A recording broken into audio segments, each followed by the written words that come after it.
Good morning, Service Alliance community. How y'all doing today? Brother Doug, Morning, Zach. what's up, buddy? You amped, my friend? Are you pumped up? Are you excited about it being a Monday? I just tried to drink my coffee with the lid shut. What does that tell Oh, all right, all right. It's okay to stumble a little bit. you? Yeah, I was riding the struggle bus a little bit this morning, but it's all right. A little chaotic weekend. A lot of work. A lot of work. Yeah, yeah. Well, your industry, you're getting caught up on everything right now, right? Yeah. Snow is coming, and you know, you got to get it done before that snow gets here. Right, right. Well, some of your clients are going, will they get to us before it happens? Yeah, yeah, I had yeah. a patio put in a few years ago, and the uh, the company is a friend of mine, and his baby came right in the middle of our project. So he Oh, took time off, which is very reasonable, But so grass never grew when he was done, tearing up the yard. But I have a nice patio made by Jake. But yeah. gotta squeeze them in when you're in that seasonal outdoor business. Man, you do, you do. It's a tough one. There's just so much to get done, and a lot of times stuff is dependent on other people doing Mhm. their jobs, That's right? right. So that can really put you behind. Saul, if you have snow in Miami, I got Jesus is Jesus is coming, Saul. When you I see snow, it's o- over. oceanfront property in Arizona to sell you, buddy. So we're talking about some diamond in the rough clients, right? Quality over quantity. There are times in your business where you're going to filter through both. You're going to have quantity. You're just not Mm. going to have a choice. You have a lot of technicians. You're growing into that phase, and you're going to have quantity, and it doesn't matter. But how do you either turn them into quality clients or begin to find more quality clients? And we'll share some of the stuff that we've done. Um, I have a couple other resources we can tap into for this, but I think experience tends to be the best for it, right? Right. Finding the things that have worked and the things that haven't worked. So Well, I'll get us going with a prayer to start the week. Lord God, we thank you for this time each Monday morning for Zach and I to hang out together. God, thank you for the gift of brotherhood. Um, Thank you for Saul being a part of our lives as well. We thank you, God, that we are brothers and sisters in Christ. And Lord, we just ask that you help us be great servants to the people around us. Help us be good stewards of the gifts and treasures that you give us, and help us stay humble and grateful for everything that comes our way, whether it's a snowstorm or a beautiful sunny day, whether it's a big fat paycheck or just enough to cover the expenses. Lord, help us stay grateful. In Jesus' name, amen. amen. So I think we should define what is our diamond in the rough client. Doug, have you ever figured out what your avatar of a client is? Like whose action appliances clients to work with, the clients that you guys just absolutely love serving? Yeah, I mean, we're looking for people that identify with world class service, because we are charging world class prices, right? So we want to make sure that we are living up to the standards of the customer. And so if we're dealing with a customer that only cares about the cheapest price but doesn't care about how long that repair lasts or whether it was a good decision or not, so we don't make a great connection with those types of customers. So world class, looking for fast and prompt service. Those are the customers we're seeking. So do you think your price helps filter out some of the quantity clients versus quality, or It's possible. It's possible, Zach. You know, I'm not connected to the phones anymore, man. You know, the further you get away from the heart of things, you can only trust on reports and what other people are sensing the vibe is. I mean, we're about ready to raise our rates and service fee. So there's always a concern that people may not choose us, but your favorite pizza place or your favorite local store that you love going to, if they don't charge the right price, they're going to be gone, and you'll be missing them. So you know, it's hard to know, Zach. To be honest with you, so I would counter that. Because I think one of the key things, like once you've started acquiring these clients, right? And we talk about it all the time, it's your KPIs. It's making sure that you're tracking this stuff and making sure your team, if you have a team, is putting it into the system, and you're able to, hey, we got that from Google, we got that from BNI, we got that from, Susie Smith down the street. She's referred 18 of her family members to us, right?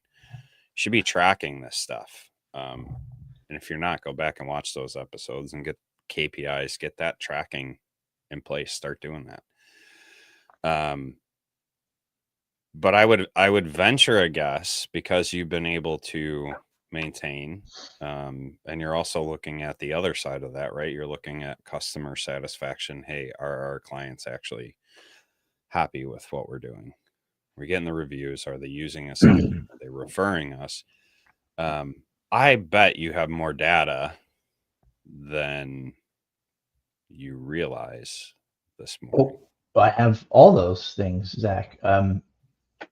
Volume of calls coming in each day, percentage of customers that we lose because they don't stay on hold, maybe if there is a hold time, conversion rate of calling in and booking, um, and then tracking what happens after that. It's all there, Zach, and we have a cancellation rate that we track as well. Again, I've said this before on the show. um, I see people on Facebook, boasting that they're booked out 2 weeks. Yeah. That's nothing to boast about. That just means you have massive amounts of opportunity lost because you don't have the right staff. And so when you're monitoring all these numbers, you are trying to live up to the maximized level of everything. And a new kind of pressure comes onto you, which is, how much staff do I hire? How many technicians can I truly support in the busy season and the slow season? So I know all those numbers very well, but again, I'm talking more on the finite feelings of the community. Like, I believe we're heading into a real recession now, where people are actually going to be freaked out about money. And that is going to change the behaviors and the attitudes of customers. They might not call us, or they might call us. They might now repair things to save $75 on a repair over buying new. But a year or two ago, they might have said, for $175 more, I can have a brand new machine. And they're going to go buy a new one. So every season brings a change of mindset in customers, and that's where I'm lost, Zach. Is I can't tell unless I interview my technicians and talk to my CSRs and listen to calls. It's a bit of research, but if you're still out there as an owner and you start to notice your customers deciding to repair over replace, and it's catching you off guard, like, whoa, I've never gotten a yes to this Whirlpool washer control board before. Pay attention to those trends, because that's what we're talking about as far as diamonds in the rough and customers. That what are they thinking about? What do they want? Right? Yeah. And to that point, if you're booked out 2 weeks, you probably have a lot of headache clients mixed into that bunch, right? And so having experienced this myself, both in the appliance world and the roofing world, um, the noise clients, right? We had a ton of warranty work. We when I bought the company, at least 70% of the business was warranty work. It was just so much noise and so much trouble. And those were the clients that wanted to complain all the time and wanted to, you know, well, my warranty company's paying and you should just fix it. And, why are you not fixing it? They were the most troublesome clients. And once I got rid of those and started kind of filtering into the things that I wanted to work with, then we went through even different seasons, right? Where I didn't do sealed systems for a long time because no one wanted to do a sealed system. It was cheaper to buy a fridge. And then we came into a point in time where it was like, those are my diamond clients, man. I could go out and do 3 of those a day and That's right. make more money than doing 10, 12, 13 calls a day, right? Yeah. And so you have to figure out where your market is. If you don't like doing sealed systems, you don't have a sealed system guy, that's fine. Maybe it's the dryer clients that are ready to rock and roll and they want the dryer vent cleaning while you're repairing the squeaking dryer, right? Yeah. You have to be able to kind of filter down and figure out like what's important. You want those clients that are ready to buy, like Doug was saying. You want those people that are like, absolutely, I am fixing this. I'm not going to buy a new one. Like, that is the client. And I'd be curious, Doug, since we're coming into the slow season, if you guys are able to filter through your data. I'd love to know, is it Susie Smith, the 50-year-old mom that her kids are off at college, that's buying from you on a regular basis? Or is it the 85-year-old grandma? Is it the 40 something that's out and working and doesn't have time to repair himself? Like, what is that demographic? Because that's going to help you figure out where you're going to market. Am I going to put more to Facebook? Am I going to put more into, where am I going to try and pull from, Yeah. It's an important number, or a metric to know, is the type of customer that you have. Again, I don't know that I can, at our level, kind of filter through and understand the type of client specifically in the sense that you described, right? For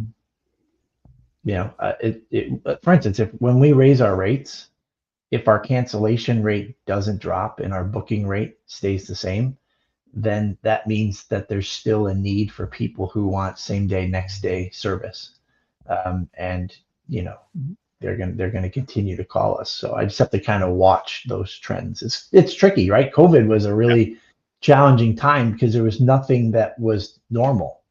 Everything was skewed, and even mindsets were messed up, right? If you couldn't get a new appliance delivered from Home Depot, Lowe's, and they only dropped it at the top of your driveway during COVID, then you can't say in 21 and 22 that you knew what type of customer and buyer there was out there. That was a pressured customer making a decision they may not normally make. I've been around a long time to see seasons where people are redoing kitchens with regular line appliances, mid-range pricing, and then all of a sudden there have been seasons where there's a warming drawer and a coffee machine, an induction cooktop, and high vaulted ceilings. But as resources happen, electric bills and oil bills and gas bills, all those things go up.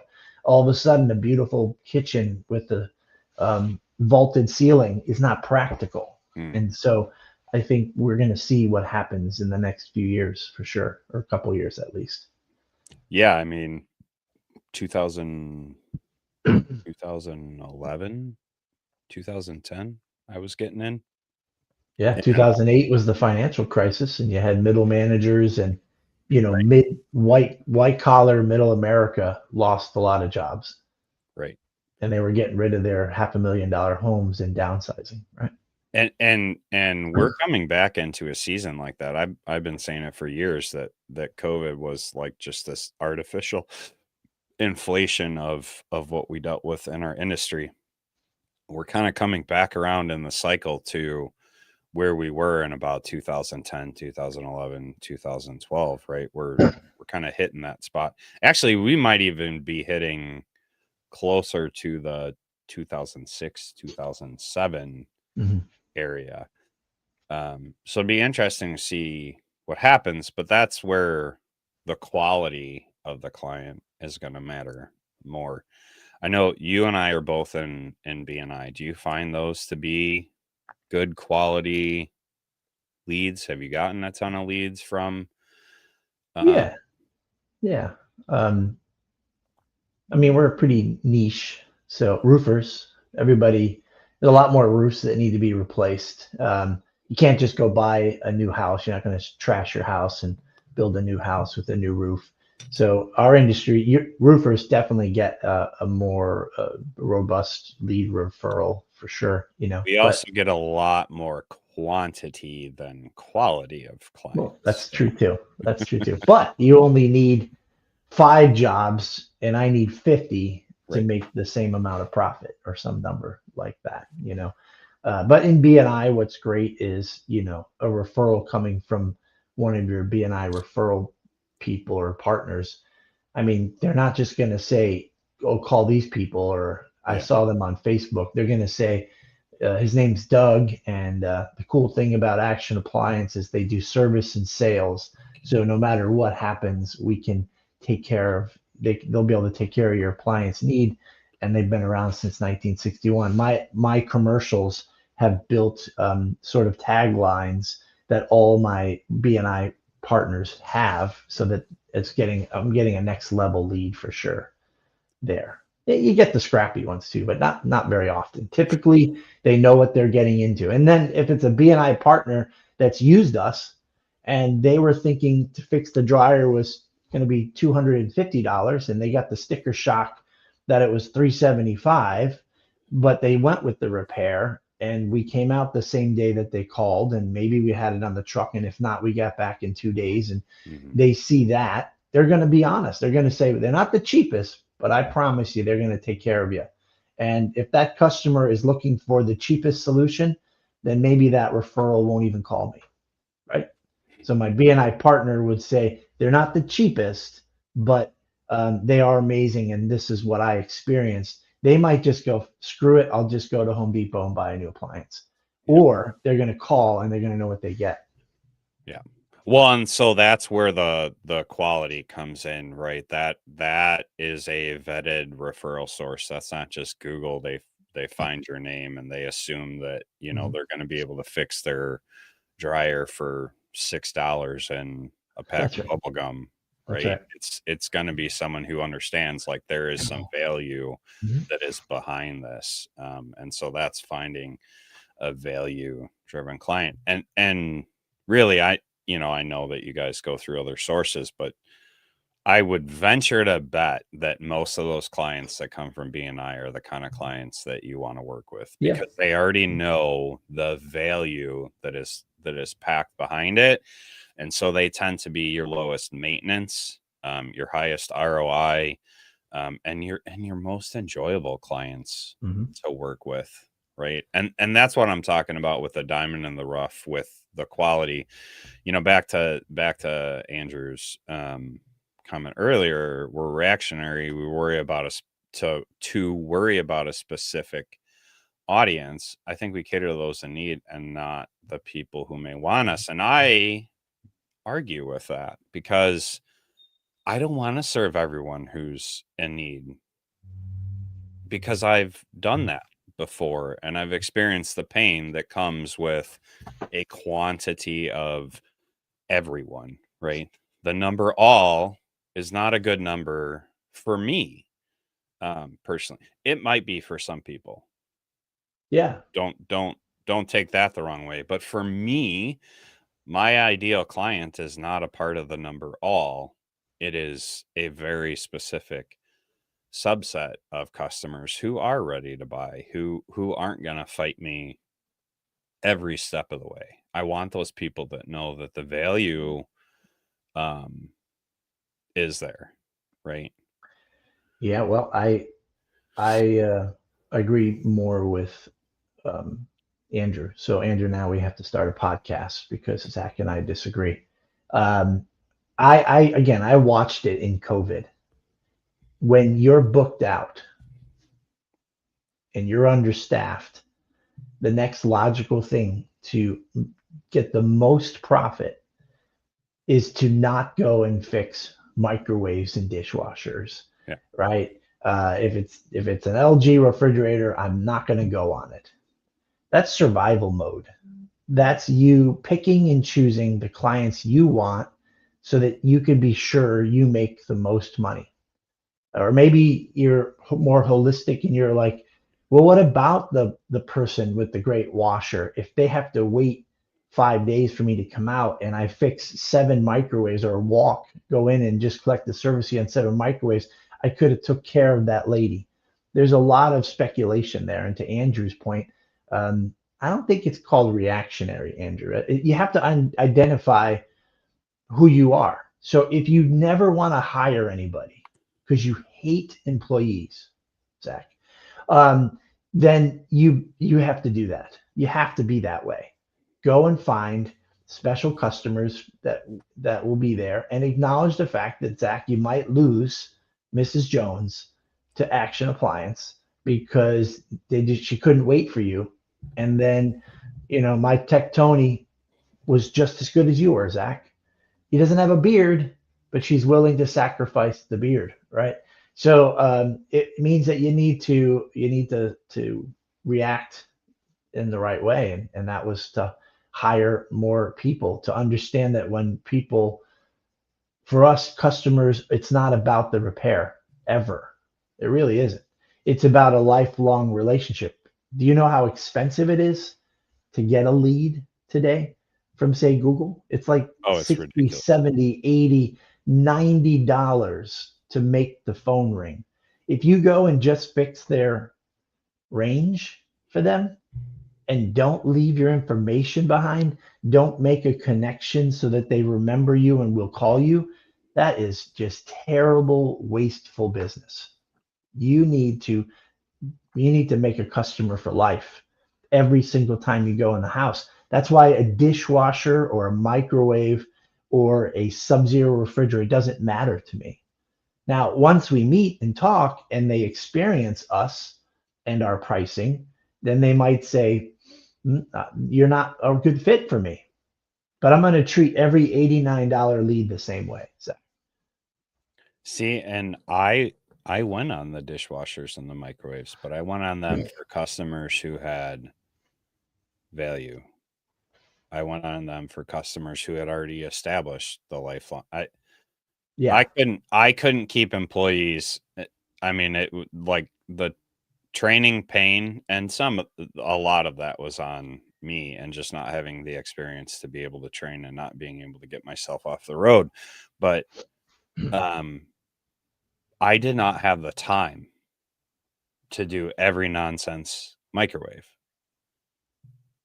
But if one of my clients who had been a lifelong client and who had been with me said, "Hey, yeah, I need you to look at my microwave," yeah, my butt was out the door because I knew that client who had already seen the value, who had already like drank the Kool-Aid with Gordon's Appliance at the time, was the kind of client that was going to refer me to 10 other people because I showed up, looked at their microwave, figured out if it was repairable or not, and mhm. gave them the honest answer. So I'm not saying don't go on those. I think cherry picking calls. I hated working on dishwashers, but I would go on them Mhm. for Yeah, very specific clients. I would go on right. them for the lifetime clients, the clients that were referral partners. I wouldn't go on it for everyone that found me on Google and thought I was going to fix their dishwasher for 3 cents and Mhm. walk away. Right. Um, And so I think, as I said before, you got to figure out who your avatar is. You got to figure out what you are as a company. You have to understand all of that stuff as you're kind of filtering through these leads. Sure. You know, Sure. I mean, we don't, I would never lower my price for a cheapskate customer. I would never lower my price for a landlord who says they have a ton of business for us.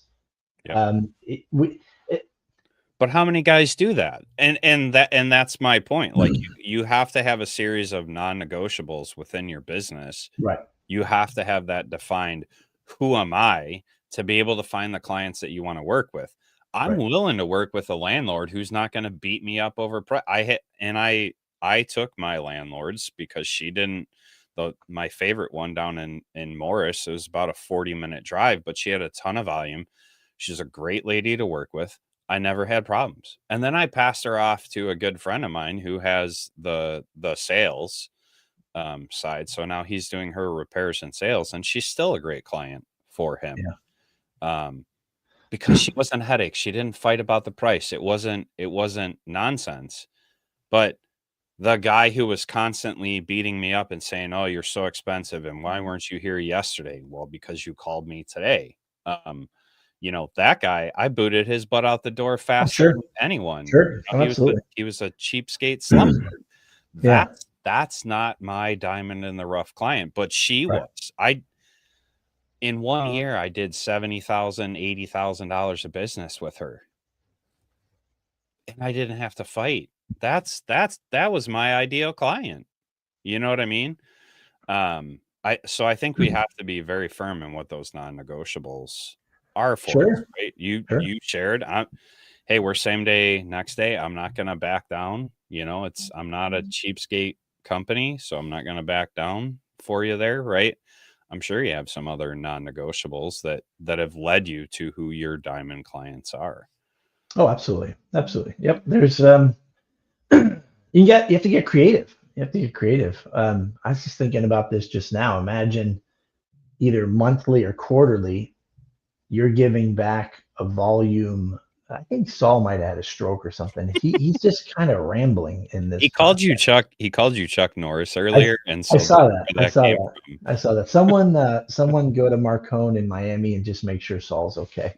Like it's all about making a connection and a relationship with those diamond customers. Yeah. Like imagine you have a landlord who promises that they're going to call you a lot. Set a threshold based on your current Yeah. landlords, and then tell the new landlord, if you meet this threshold in revenue, I'm going to give you back 2% every single month or every single quarter. Yeah. If you go to this level, I'm going to give you a 5%. That's how you're going to get your discounts with us, is when it happens, I'm going to send you a check. Yep. Imagine that.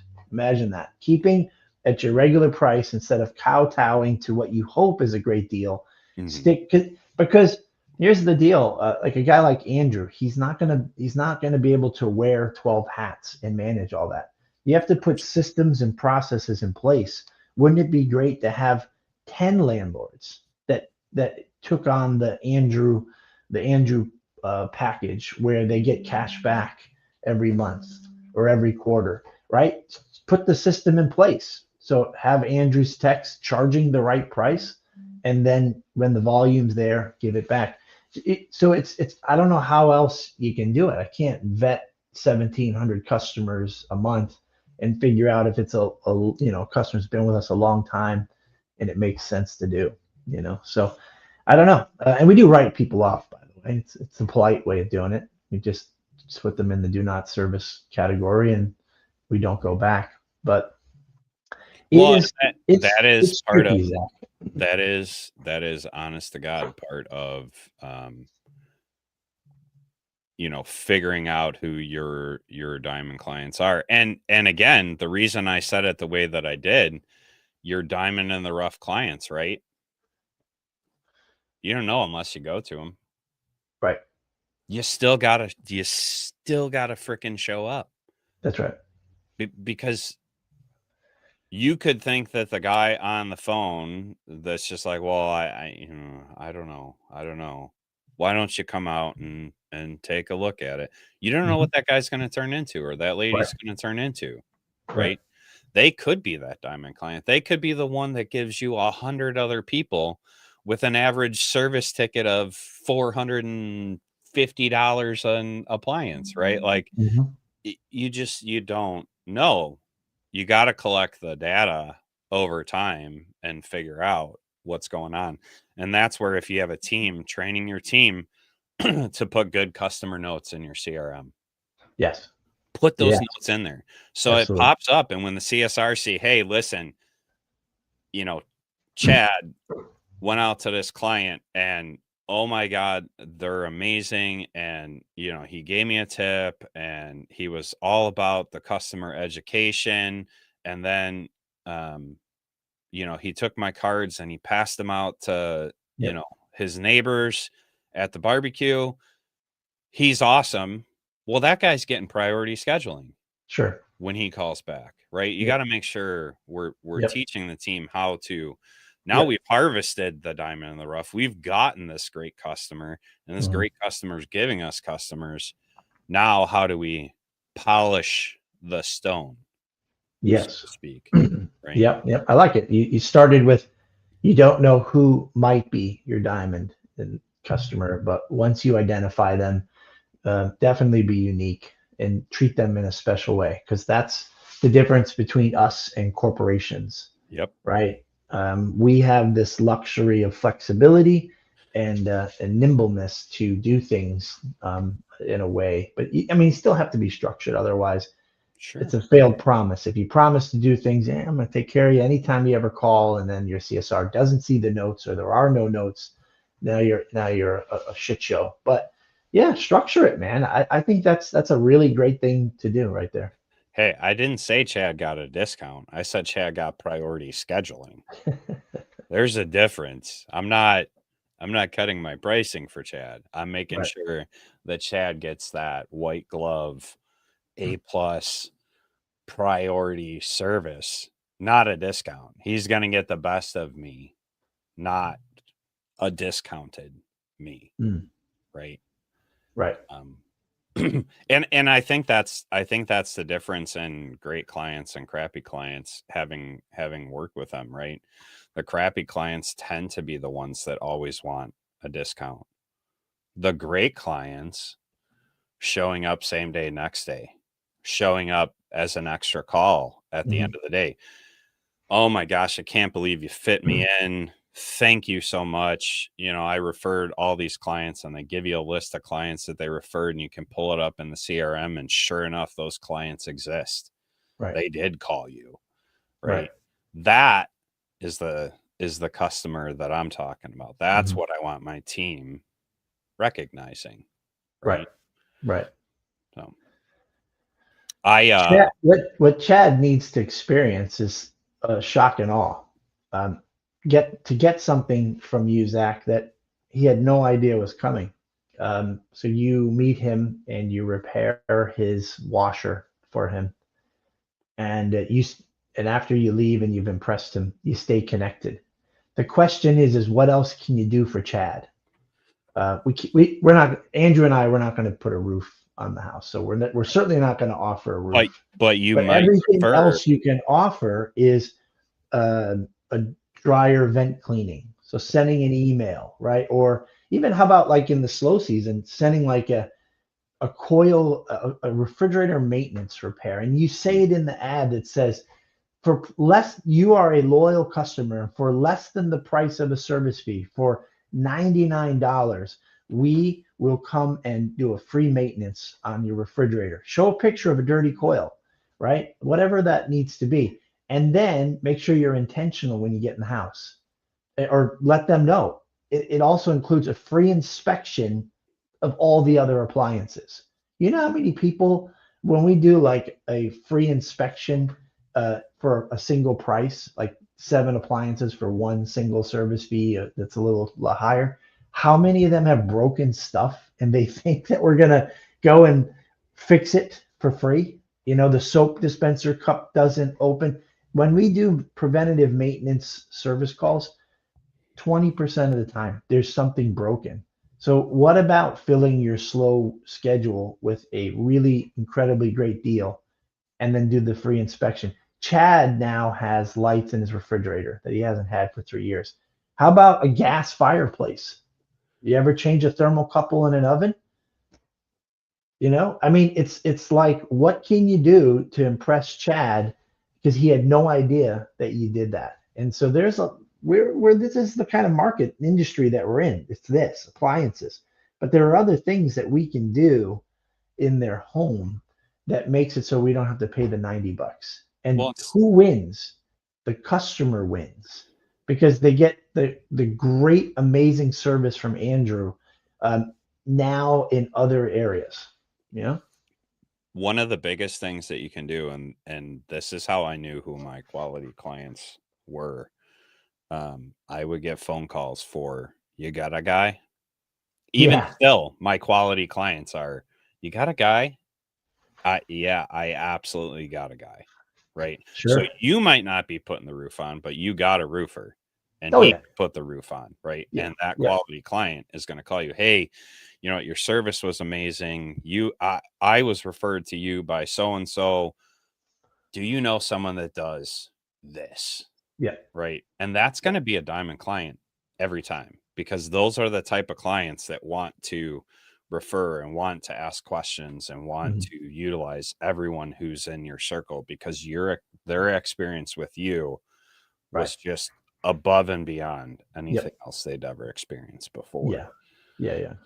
So, Yeah, I've been working on a email. We have a newsletter every month, but send it out twice a year. All the home service BNI partners that we have, right? The movers, the electrician, the roofer, a couple other solar guy. Just throw that in the newsletter, saying, hey, these are some trusted partners that we work with. Keep them in mind if you need them. So definitely, that's again more stuff for Chad that he never thought he was going to get when you went out and fixed his cooktop. Was he now found a great roofer, or he found a great HVAC guy, or whoever? yep. And that's part of polishing that diamond in the rough. That's right. Right. Yep. So, anyway, hopefully that was helpful.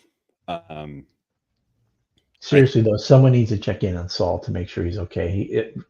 Sometimes strokes and stuff, people start to ramble and you don't understand what they're saying. I'll call him after. I'll he just make sure he's okay. he just hasn't had enough Cuban coffee this morning. But Oh, is that what it is? All right. I don't know. That's my problem. Yeah. Uh oh boy, oh boy. Hey, so guess what we got coming up? We got a mastermind coming up here November 15th. Servicealliancegroup.com. If you are not an all access member, go ahead and join at servicealliancegroup.com. I am leading this one. This is my favorite time of the year. I love talking about goals. I love talking about the things we're going to do to grow. And I love getting a bunch of you guys together, because I know most of you have not started thinking about what you want to do next year, because I was that guy. Mm. You come out of busy season and you're like, now it's time for a nap. Yeah. But Yeah. it's not. It's time to actually put in the work to That's right. make Build. it happen Yep. next year. So servicealliancegroup.com. Join me on that next mastermind, November 15th. Yeah, that's probably a good idea, buddy. Or just drink 4 more cups of Cuban coffee. You'll be fine. Yeah. Be all good. Anyway, hopefully that helped you guys. If you're curious, reach out to Doug or I. We'll Mhm. kind of help you figure out, like, who's that ideal client, and how do we polish that relationship. Doug is the absolute best at that. I'm not the best. I'd rather have smaller quantity of Human clients, interaction. more Oh. well more more less clients, less headache, but better quality clients. Yeah. Well, yeah, a mutual friend, I think, David Oliva. Yeah. I mean, one year he just did a factory reset, man. He got rid of a couple technicians that were just not producing and more headaches. He scaled his business back, and at the end of that year, he had more profit. Yep. More profit than he did the year before when he was doing bigger volume. And so you've got to keep your levels. You've got to make sure you're maintaining a good level. If you're obviously building and growing, your profit margin is going to be a little bit smaller, but you have to make sure, to your point about goal setting, if you go into 2026 without one of your goals being, what is the profit margin that I want to receive from all my hard work? If you don't have that number nailed, and you're going to just say, I'm going to go do the best I can and deal with it as it comes, you are probably not going to achieve anything that you think. It's just scary, man. Yeah, David and I have a very similar philosophy when it comes to customer interaction. Yeah. Right. And I love seeing what he's done with his company, where he Yep. contracted to actually grow. Absolutely love. That's right. That. He's back on the rise, and looking not just next year, but years down the road. Of course, Right. I'm not going to share his ideas, but he's thinking big picture and resetting, and it's pretty scary. But he's from New York, and he's got the New York accent, so he's not going to be afraid. He's just going to do what it takes to get it done. So. Yep. Yeah. I have a ton of respect for David. So. Yep. All right, guys. Well, hopefully that helped. We hope you have a good week. Get out there, polish those diamond in the rough lines this week. That's right. We'll see you next time on the Morning Grind. Have a good day, guys. Thanks for tuning in to the Morning Grind podcast by Service Alliance Group. Subscribe to our channel and make sure you visit our website at servicealliancegroup.com for appliance repair business resources.